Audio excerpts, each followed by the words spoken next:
Allez, on poursuit avec le Osho Zen Tarot. Allez, c'est parti. Qu'est-ce qu'on a comme info? Ça commence bien.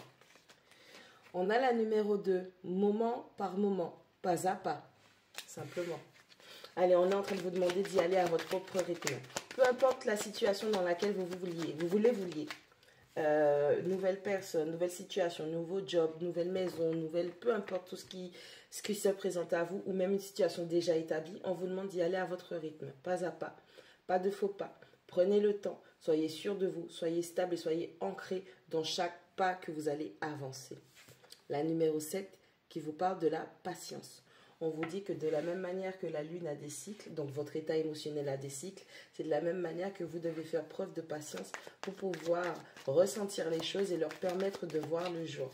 Vous allez aussi apprendre à connaître, à comprendre, à ressortir une forme d'enseignement qui va vous permettre de concrétiser encore plus vos objectifs. Mais il va falloir, encore une fois, y aller à votre propre rythme. La numéro 5. Le rien du tout. Allez, avec cette carte numéro 5, le rien du tout, le pas à pas et la patience, c'est pas grave si tu n'arrives pas à te détacher tout de suite. C'est pas grave si pour l'instant, tu n'as pas encore eu cette autorité sur tout ce que tu traverses ou tout ce que tu as traversé dans ta vie. Laisse-toi le temps de dealer, de digérer ces émotions. Ok? Tu auras la totale autorité sur ce que tu ressens. Tu ne seras plus commandé par tes sentiments et tes émotions. Juste, il faut que tu sois dans la compréhension de toi-même. La numéro 9, exhaustion. On parle d'un épuisement. On est épuisé de ce cycle-là. On est épuisé des expériences. On est épuisé du parcours. Je suis fatiguée. On a quelqu'un qui est fatigué. On a une fatigue qui est émotionnelle. On a une fatigue physique, mentale, spirituelle. On a quelqu'un qui est vraiment fatigué, mais qui se dit qu'il ou elle ne peut pas lâcher, ne peut pas s'arrêter. On a quelqu'un qui, à travers les situations qu'il ou elle vit, a l'impression qu'elle ne peut pas juste faire une pause. D'accord? La numéro 3, la créativité. Elle est super belle, elle est super colorée cette carte, j'adore. La créativité. Apprends à t'écouter, à ressortir cette lumière qui est en toi, qui est enfouie.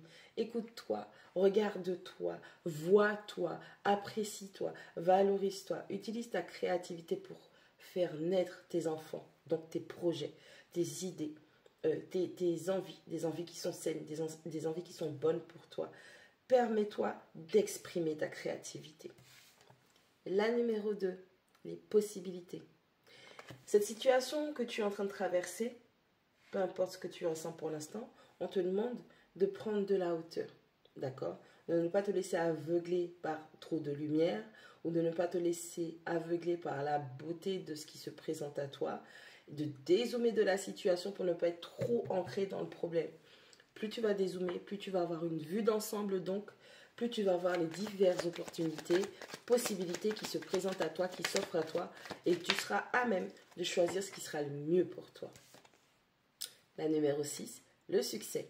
Tu vas y arriver. Tu vas concrétiser tes projets, tu seras reconnu à ta juste valeur, tes durs labeurs seront reconnus, tu auras la reconnaissance que tu cherches, la reconnaissance que tu souhaites, ou ce sera juste une reconnaissance vis-à-vis de toi-même. Et la numéro 5, la totalité. Tu ne peux pas faire les choses à moitié. Soit tu t'investis complètement, soit tu ne le fais pas. Mais à un moment, il va falloir que tu te fasses confiance. Il va falloir que tu fasses confiance à l'univers. Il va falloir que tu fasses confiance à tes guides, à tes protecteurs, à Jésus, Marie, Joseph, je ne sais pas, selon ta croyance. Il n'y a aucun problème avec ça. À un moment, il va falloir que tu crois en toi.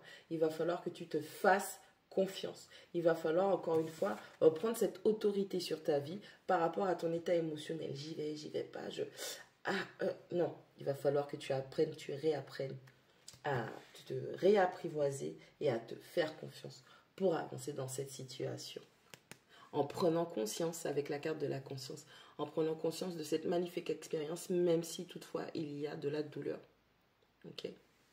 La douleur vient simplement parce que, au final, on ne lâche pas prise sur, par exemple, des leçons qui sont terminées. On ne peut pas dire au revoir. On ne sait pas dire au revoir. On ne sait pas dealer avec les ruptures. On ne sait pas dealer avec couper les liens. D'accord?